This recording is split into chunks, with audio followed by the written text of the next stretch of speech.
Ils avaient scellé leur union en 1986. Mais 10 ans et 2 enfants plus tard, le duc et la duchesse d'York ont annoncé leur divorce. Contrairement à Charles et Diana qui ont continué à s'écharper bien après leur séparation, Sarah et Andrew sont restés en très bons termes. Retour sur leur histoire, et sur les raisons qui ont mené à ce divorce à l'amiable. Depuis son apparition à la marche annuelle vers l'église Saint-Mary-Magdalène de la famille royale le 25 décembre dernier, Sarah Ferguson est de nouveau sous les feux des projecteurs, et les rumeurs d'une éventuelle nouvelle idylle avec Andrew ne font qu'enfleurer. Cependant, connaissez-vous les raisons du divorce de ce couple adoré des Britanniques? Vous explique tout. Sarah Ferguson a uni sa destinée à celle du prince Andrew le 23 juillet 1986, lors d'une cérémonie à l'abbaye de Westminster. Au cours de leurs 10 années de mariage, ils ont eu 2 filles, les princesses Béatrice et Eugénie. Mais en 1996, le prince Andrew et Sarah Ferguson ont divorcé après 10 ans de vie commune. À l'époque, leur séparation a fait l'objet d'un grand battage médiatique et bien entendu, les raisons de cette séparation ont fait l'objet de nombreuses spéculations.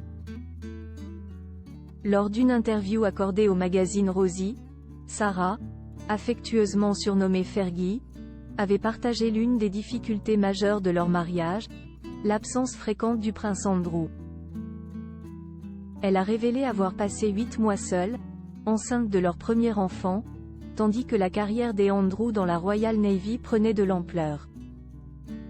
Une absence qui l'aurait d'ailleurs poussée à l'adultère. Mais ces allégations, elle ne les a jamais confirmées. Photo Sarah Ferguson et le prince Andrew. Une histoire d'amour singulière. Ils se séparèrent mais restèrent amis. C'est en 1989 que la mère de Béatrice et Eugénie fit la connaissance de Steve Wyatt, un richissime playboy américain, selon Paris Match. Quelque temps plus tard, des photos des 2 amoureux en vacances auraient été découvertes par un employé de maison et envoyées à Buckingham. C'en était trop pour la famille royale, déjà peu habituée à faire rentrer dans ses rangs quelqu'un d'aussi fougueux et irrévérencieux que pouvait l'être Sarah Ferguson. Mais si le couple York s'est séparé en 1992, le divorce n'a été finalisé que 4 ans plus tard. À ce moment-là, le prince Andrew aurait expliqué que la démarche visait à permettre à son ex-femme de trouver un emploi. Contrairement à Charles et Diana, la séparation du duc et de la duchesse des York s'est déroulée à l'amiable, et depuis, les 2 anciens amants sont restés en très bons termes, partageant même une maison depuis 2008. Des années après leur divorce, Sarah Ferguson aurait confié, information relayée par Paris Match, « Nous avons l'une pour l'autre une affection profonde. Crochet fermant point. Notre complicité, est l'intelligence des Andrew, sa délicatesse et son sens des responsabilités comme père ont permis d'éviter à nos enfants les traumatismes de la séparation. C'est mon meilleur ami. » Et d'ajouter, « Béatrice et Eugénie n'ont jamais assisté à la moindre dispute entre nous. Lorsque nous nous sommes séparés, Jay expliquait très franchement la situation à mes 2 filles.